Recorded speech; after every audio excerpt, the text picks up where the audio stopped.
거룩하신 하나님 아버지, 언제나 저희를 사랑하시니 감사합니다. 이제 주님을 알게 하셨습니다. 너무나 늦지도 않고 너무나 빠르지도 않고 가장 적절할 때에 저희를 부르셔서 하나님을 섬기게 하시니 감사합니다. 이 시대에 필요한 것이 무엇인지 깨닫게 하셔서 우리가 진리를 알고 자유를 얻은 것처럼 이 시대에 수많은 어둠 속에 있는 영혼들이 주의 진리를 통해서 자유를 얻고 해방을 얻고 찬양의 그 기쁨을 누릴 수 있도록 이끌어 주시옵소서. 이러한 삶이 우리에게 있사오니 우리가 모여서 기도하고 흩어져서 전도하고 우리가 먼저 말씀의 삶으로 본을 끼치는 삶을 살도록 이끌어 주옵소서. 우리도 귀한 찬양을 통해 영광 돌리옵는 찬양대원들을 격해 주시고 때마다 일마다 주님 간섭하시고 더 아름답게 더 귀하게 주께서 인도해 주시고 사용하여 주옵소서. 우리가 말씀을 듣는 시간이 오니 힘이 부족한 점을 주님 아십니다. 긍휼히 여기사 저희를 성령의 능력으로 세우셔서 사용하여 주옵소서. 조금 감춰주시고 주의 말씀만이 드러나는 한 시간 삼아 주옵소서. 예수님 이름으로 기도 올리옵나이다. 아멘.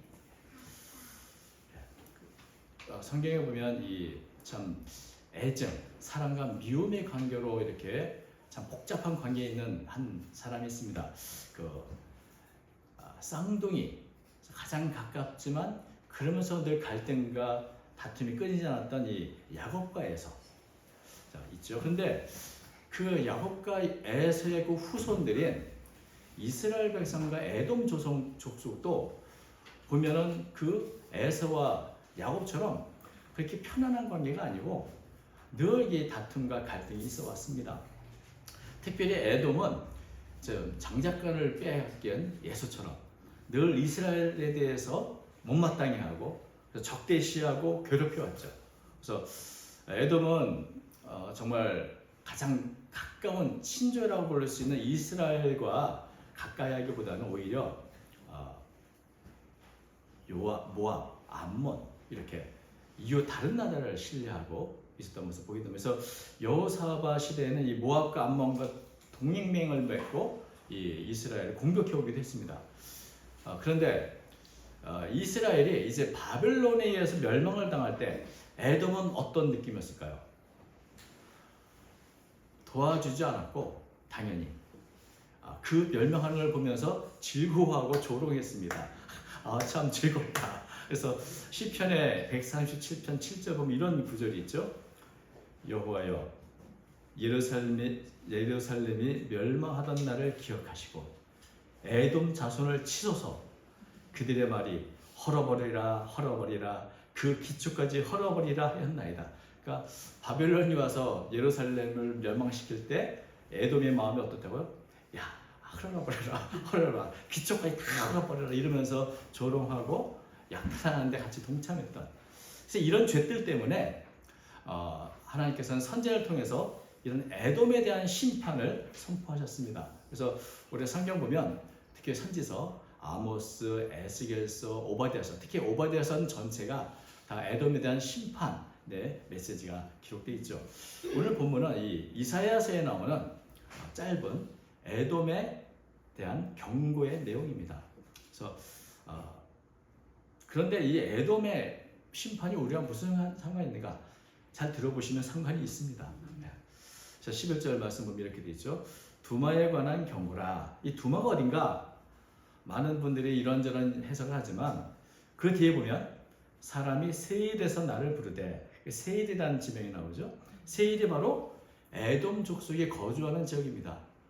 그래서 이 두마에 대해서 여러 해석이 있을지라도 이걸 에돔으로 해석을 하고, 특별히 70인역 히브리어를 헬라어로 번역한 70인경에도 이 두마를 아예 에돔으로 번역했어요. 에돔에 대한 경고라. 그래서 이 에돔에 어떤 경고를 했을까요? 이 에돔은 아수르와 제국, 바벨론 제국 이런 여러 제국들이 교체하고 서로 힘싸움 가운데 있었기 때문에 그 혼란기 가운데 우리가 아시는 것처럼 북이스라엘과 유다도 멸망했지만 에돔도 끊임없이 이들에 의해서 침략을 받아서 아주 굉장히 고통의 나날을 지니고 있었습니다. 늘 전쟁의 공포 속에 있으면서 그 에돔 백성의 마음은 어떨까요? 한 가지가 꼭 알고 싶죠. 도대체 이 끊임없이 다가오니 고통이 언제 끝나는 거야? 언제 끝날까? 그래서 묻습니다. 파수꾼이요, 밤이 어떻게 됐느냐? 파수꾼이요, 밤이 어떻게 됐느냐? 밤이 어떻게 됐느냐? 파수꾼은 파수대에서 멀리 해가 떠오는 것을 바라볼 수 있는, 가장 먼저 해 뜨는 것을 볼 수 있는 사람이라면 묻죠. 밤이 도대체 어떻게 됐느냐? 굉장히 애절하게 파수꾼에게 두 번이나 이렇게 반복해서 묻습니다. 근데 보면 파수꾼에게 새벽이 언제 오냐? 이렇게 묻는 게 아니라 밤이 어떻게 됐느냐? 도대체 이 밤이 언제까지 길고 얼마 더 이 밤이 지속되는가? 이걸 묻는 거죠. 그러니까 이분들이 새벽을 묻는 건 그래도 소망이 있습니다. 어차피 새벽은 올 테니 새벽이 언제 오는가? 여기에 희망을 가질 텐데 그런 것이 아니라 당장 지금 겪고 있는 재난이 너무 크고 고통이 견딜 수 없기 때문에 도대체 이 어려운 밤, 고통의 밤이 언제 끝나는 거야? 그래서 이 밤의 모든 초점을 갖고 속히 이 밤이 끝나기를 바라는 모습을 보게 되어 있습니다. 그래서 이분들의 관심이 뭐 새벽까지 갈 것도 없고 이 밤이 어떻게 끝나는가, 이 밤에만 초점을 맞추고 있죠. 그래서 우리가 여러분 혹시 아파서 뭐 잠을 못 자올 때 그때마다 시계 보면 지금 몇 시쯤 됐나, 또 자다가 또 몇 시쯤 된다, 도대체 이 고난의 밤은 언제 끝나나, 이 고통은 언제 끝나, 이런 경험이 있는 것처럼 지금 에돔 사람들이 그렇게 파수꾼에게 묻는다는 겁니다. 근데 이게 정말 에돔에서 사람들을 이사야에게 보내가지고 질문한 것은 아니죠. 이사야는 하나님의 선지자로서 마치 그 시대 파수꾼 역할을 하는 사람이었습니다. 하나님이 하시는 일들을 바라보고 언제 동이 트는지 이런 여러 가지 불안한 시대 가운데서 하나님의 말씀을 전하는 사람인데, 그런 파수꾼 같은 역할을 이사야가 불안과 공포 속에 살아가는 에돔 백성을, 그것을 바라보니 그들의 마음 상태가 바로 이렇구나. 그들이 고통 속에서 나한테 묻고 싶어 하는구나. 도대체 이 고통이 언제쯤 끝납니까, 선지자님? 언제쯤 이 고난에서 벗어날 수 있을까요? 이렇게 괴로운 가운데 에돔의 백성들의 영혼이 나한테 부르는구나, 이렇게 간절히 이걸 묻는구나라고 이렇게 느낀 것이죠. 근데 이 질문, 밤이 어떻게 되느냐, 이 질문이 사실 에돔 백성들의 질문만은 아니지 않습니까? 우리도 우리 안에 내가 겪는 어려움들이 있습니다. 그러면 스스로 묻죠. 도대체 이건 언제 끝날까? 내 고통은 언제 끝날까? 내 어려움은 언제 해결될까? 이렇게 묻는다면 이 에돔 백성들하고 우리와 같은 질문을 우리도 갖고 있다는 것이죠. 그래서 에돔에게 주는 경고는 그 우리에게 대한 경고일 수도 있다는 마음을 갖게 됩니다. 이제 드디어 파수꾼이 대답을 합니다. 어떻게 대답할까요? 12절, 파수꾼이 이르되 아침이 오나니 밤도 오리라. 네가 물으려거든 물으라. 너희는 돌아올지니라 하더라. 그러니까 파수꾼의 대답이 아침이 온다, 이렇게 얘기합니다. 아침이 옵니다. 아침이 다가오고 있습니다. 그러니까 굉장히 좋은 소식이죠. 파수꾼 자신도 우리가 시편에 봐도 파수꾼이 뭘 기다리는, 아침을 기다린 같이 내 영혼이 주를 기다린다는 말처럼 파수꾼은 늘 아침, 이 밤에 언제 적들이 기습공격할지 몰라서 지켜보고 있다가 이제 동이 터오면 더 이상 기습공격 없어집니다. 그러니 아침이 오면 조금 더 안전하고 이제는 좀 됐다, 그런 마음의 평안을 누리게 되죠. 그래서 아침을 기다리는 파수꾼이 말하기를 아침이 온다. 굉장히 좋은 소식입니다. 이제는 고난고 위협도 다 끝날 거라는 건 좋은 소식처럼 느껴집니다. 조금만 더 견뎌라, 이런 희망의 메시지는 보입니다. 밤의 이 재난의 기간이라면 아침은 구원의 시간인데 아침이 온다는 소식처럼 좋은 소식이 어디에 있겠습니까? 그래, 맞아, 아무리 밤이 길어도 아침은 오는 법이지, 뭐 이렇게 희망을 갖고 이제 이 밤을 견디게 되는 것이죠. 근데 파수꾼의 대답이 여기에 멈추지 않습니다. 아침이 오나니 밤도 오리라. 아침이 오는 게 아니라 아침이 오지만 또 밤도 같이 온다는 거죠. 참 이거 힘들죠. 아침이 오나니 밤도 오리라. 아침에 밤도 함께 옵니다.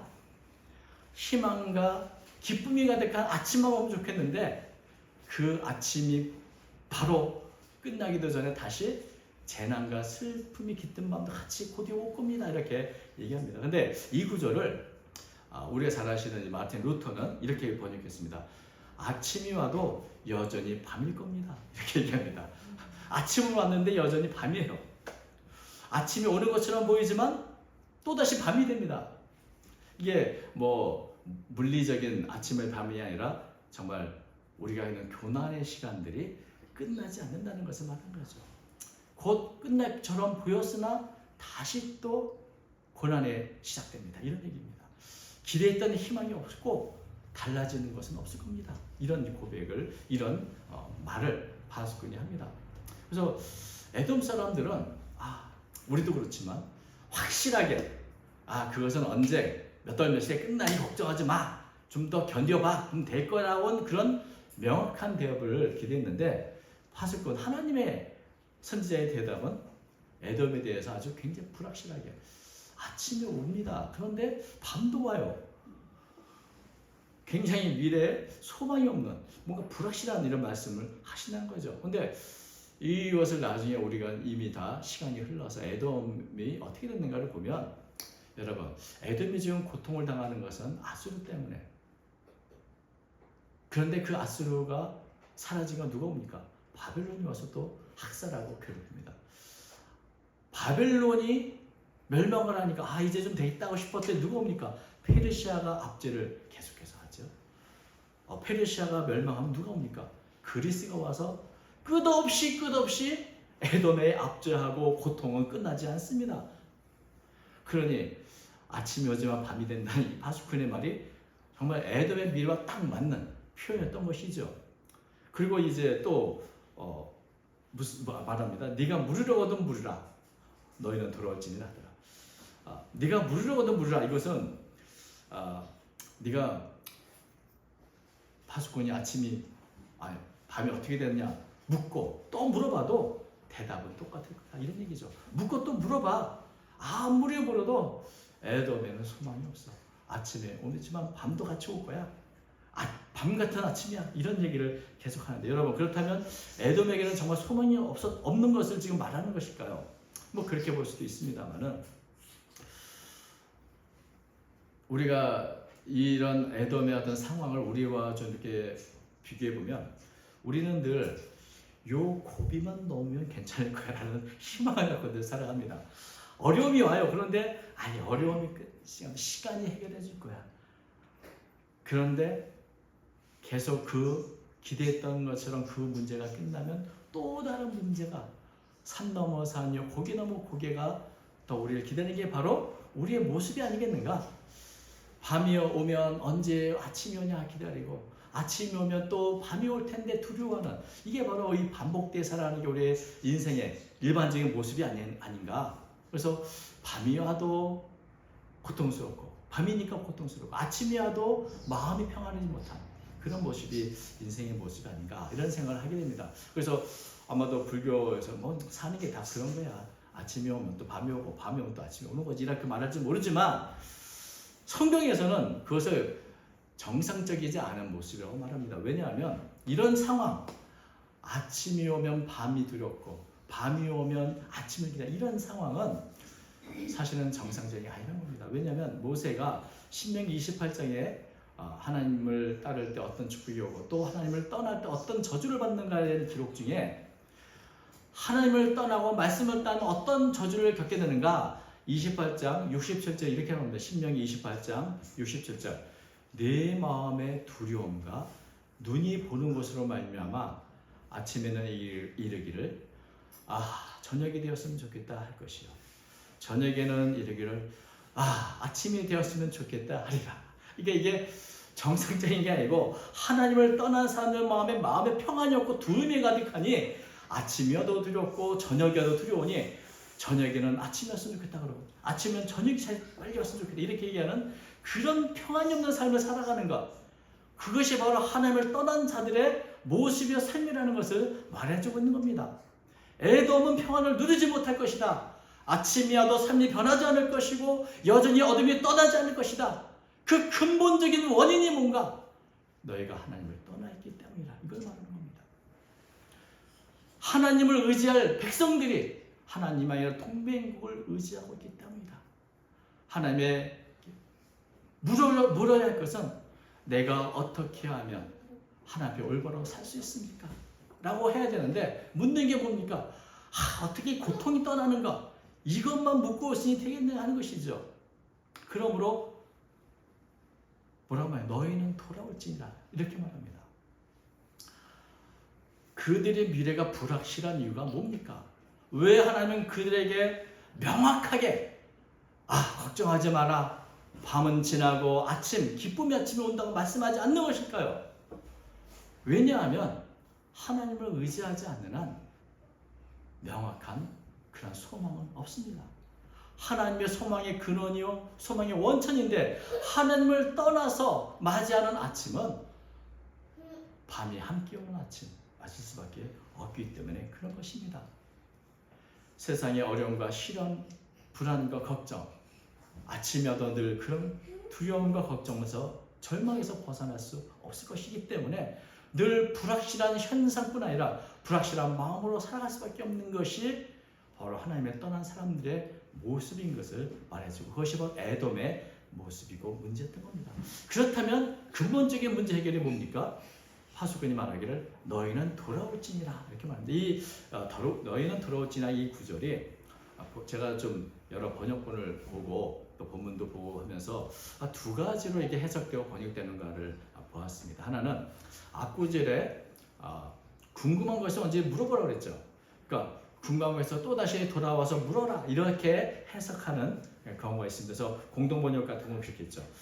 공동번역은 12절을 이렇게 번역했습니다. 파수꾼이 대답한다. 아침이 오면 무엇하랴? 밤이 또 오는데 묻고 싶으면 얼마든지 다시 와서 물어봐라 이렇게 번역을 했는데 그런데 오늘 우리 개혁성경도 그렇고 개혁개정도 그렇고 또 킹제임스 버전도 그렇고 앞뒤가 딱 분리를 해가지고 독립적으로 번역을 했습니다. 그 얘기는 뭡니까? 결국 미래는 소망이 없죠. 그러므로 진정한 아침 맞아오시다면 하나님께 돌아와라에 초점을 둔 그런 번역입니다. 그래서 오늘 우리가 읽은 성경도 너희는 돌아올지나 이렇게 번역을 했고 킹제임스 성경은 이렇게 번역했습니다. 너희가 물으려고는 물을지니 오라. 사실은 히브리어 자체가 접속사 없이 돌아오라, 오라 이렇게 두 마디로 되어 있습니다. 오라는 이 단어는 돌이켜서 회개하나님께 돌아오라고 할 때 자주 쓰는 그런 단어 중에 하나입니다. 아무런 이런 불확실한 미래를 벗어나고자 한다면 누구든지 여호와 하나님께 돌아와야 된다. 회개해야 된다는 말을 하고 있습니다. 하나님께 돌아오면 소망이 있다. 하나님께 돌아올 때만 비로소 위로와 희망의 메시지를 들을 수 있다는 것입니다. 하나님이 안 계시면 아침에도 밤이 있지만 하나님이 계시면 밤에도 아침이 됩니다. 그래서 중요한 것은 에덴이 무리할 것은 환란의 남은 기간이 언제인지 그 끝이 언제가 될지 이런 것을 물어야 될 것이 아니라 가장 중요한 문제는 내가 정말 하나님께서 주시는 메시지와 하나님께 돌아왔는가? 내게 삶이 변화되고 하나님이 주신 평안을 누리고 있는가? 누구든지 회개하고 하나님과 함께하면 하나님 주시는 소망의 메시지를 받을 수 있고 평안의 날을 누릴 수 있지만 하나님을 떠난 상태라면 아무리 좋은 메시지가 있어도 그것이 확신이 되지 못하고 불확실한 그 상태는 여전히 변하지 않을 것입니다. 그래서 하나님께서 요구하시는 것은 그런 거 묻지 말고 가장 중요한 건 먼저 오라. 만일 돌아온다면 하나님의 새로운 메시지가 임할 것이지만 돌아오지 않는다면 이미 선포된 끝없는 밤이 펼쳐지게 될 것이다. 그래서 이런 굴레, 밤과 아침의 그 모든 굴레 속에서 참 평안을 누리고 안전함을 누리기 원한다면 하나님이 도우시는 새벽, 하나님께 돌아오면 하나님이 도우시는 새벽을 경험할 수 있다는 겁니다. 새벽이 하나님이 도우시다 이렇게 시편에 말한 것처럼 그래서 에돔으로 하여금 멸망을 선포하는 것이 아니라 이 이사야서에서는 이제 하나님께 돌아오는 어떤 기회의 메시지를 회개의 기회를 갖도록 그런 메시지를 전하는 것을 보게 됩니다. 그래서 오늘 우리들의 삶과 좀 살펴보면 오늘 우리들도 늘 어려움이 끊이지 않아서 불면의 밤을 겪게 되어 있습니다. 고난의 밤, 불면의 밤. 뭐 경제적으로든지 질병이라든지 실패 때문에 여러 면에서 문제 때문에 이런 어려운 밤을 겪을 때가 있습니다. 그 밤을 지나면서 우리는 어떻게 지내는가? 여러분, 밤을 어떻게 지내는가에 따라서 아침이 달라집니다. 단지 아침만 온다고 내 문제가 해결되는 것이 아니고 그 밤에 우리가 하나님께 돌아와야 되고 하나님을 만나야 한다는 것이죠. 시간이 간다고 문제가 해결되는 것이 아니라 어두운 밤, 고통의 밤에 내 속에 있는 어둠을 밝히는 촛불을 내가 먼저 켜야 하는 겁니다. 어두운 밤에 불을 켜고 주님께 돌아와 희망의 메시지를 들어야 하는 것입니다. 시편에 보면 30편 5절 우리가 잘 아는 말씀이죠. 저녁에는 울음이 깃들지라도 아침에는 기쁨이 오리로다. 이 성경 말씀은 모든 사람에게 주시는 구절이 아니라 하나님의 백성에게 주시는 약속의 말씀입니다. 하나님이 계시기 때문에 아침에는 기쁨이 온다. 기쁨을 하나님 주신다는 것이죠. 그저 세상에서는 밤이 깊으니까 이제 아침도 오겠지, 그런 막연한 기대를 갖고 있다면 성도는 확실한 하나님의 약속의 말씀이 있다는 겁니다. 저녁에는 울음이 깃들지라도 아침에는 기쁨이 오리로다. 그 기쁨을 누가 맞이하는가? 하나님을 만나고 회개하고 하나님과의 관계가 회복된 사람들이 이렇게 아침과 저녁으로 반복되는 쳇바퀴 돌듯이 도드리표처럼 늘 반복되는 삶 속에서 벗어나는 힘을 얻게 될 것이고 새로운 아침 맞이하게 되는 것입니다. 그러므로 근본적인 해답은 누구든지, 그것이 에돔 백성이든 우리들든지 늘 하나님을 만나고 하나님께 돌아가야만 비로소 소망을 가질 수 있는 것입니다. 창세기 32장에 보면 고향에 돌아가는 야곱이 불면의 밤을 맞은 때가 있습니다. 야곱이 고향 가는 것은 참 기쁜 일이지만 누가 두렵습니까? 20년 전 자신이 속였던 에서 형님을 만날 것, 형님이 복수하게 될 것이고 그래서 우리 전 가정이 못 살아갈 수 있다는 두려움, 그것 때문에 잠을 못 주고 잠을 못 이루고 밤이 맞도록 약복강가에서 천사가 씨름을 하죠. 그런데 그 밤에 바로 하나님을 만났습니다. 하나님의 얼굴을 배웠습니다. 그리고 우리가 아는 것처럼 야곱은 이스라엘이라는 새로운 이름을 그 밤에 갖게 됐습니다. 하나님을 가장 두렵고 공포스러웠던 그 밤에 하나님을 만나니 이름도 바뀌고 삶이 바뀌게 됐습니다. 그리고 이제 아침을 맞이하는 어떻게 맞이합니까? 창세기 32장 31절 보면 참 상징적인 그런 구절이 있죠.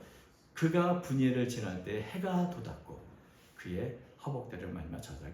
그가 분예, 하나님의 얼굴이라고 야곱이 명명했던 그 약복강과 그 지역을 지날 때 해가 돋았다. 그 아침에 밝은 그 아침은 어제 봤던 그 아침이 아닌 것이죠. 새로운 아침, 이스라엘의 아침.